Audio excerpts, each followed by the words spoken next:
بسم اللہ الرحمن الرحیم۔ السلام علیکم ناظرین، امید کرتا ہوں آپ سب خیریت سے ہوں گے۔ ابلیس کیا تھا اور کیا ہو گیا، آج ہم آپ کو بتائیں گے ابلیس جن تھا یا فرشتہ۔ اس کے بارے میں مکمل ویڈیو دیکھیے، چینل کو سبسکرائب کریں اور بیل آئیکن کے بٹن کو دبا دیں تاکہ آنے والی ہر ویڈیو آپ تک پہنچتی رہے۔ ابلیس جس کو شیطان کہا جاتا ہے، یہ فرشتہ نہیں تھا بلکہ جن تھا جو آگ سے پیدا ہوا تھا، لیکن یہ فرشتوں کے ساتھ ساتھ ملا جلا رہتا تھا اور دربار خداوندی میں بہت مقرب اور بڑے بڑے بلند درجات و مرتب سے سرفراز تھا۔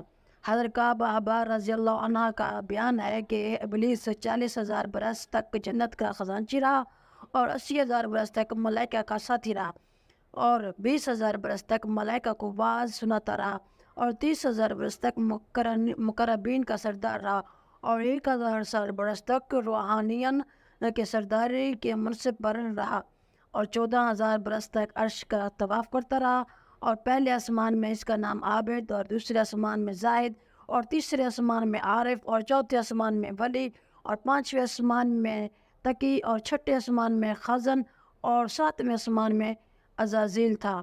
اور لوح محفوظ میں اس کا نام ابلیس لکھا ہوا تھا اور یہ اپنے انجام سے غافل اور خاتمہ سے بے خبر تھا۔ لیکن جب اللہ تعالیٰ نے حضرت آدم علیہ السلام کو سجدہ کرنے کا حکم دیا تو ابلیس نے انکار کر دیا اور حضرت آدم علیہ السلام کی تحقیر اور اپنی بڑائی کا اظہار کر کے تکبر کیا۔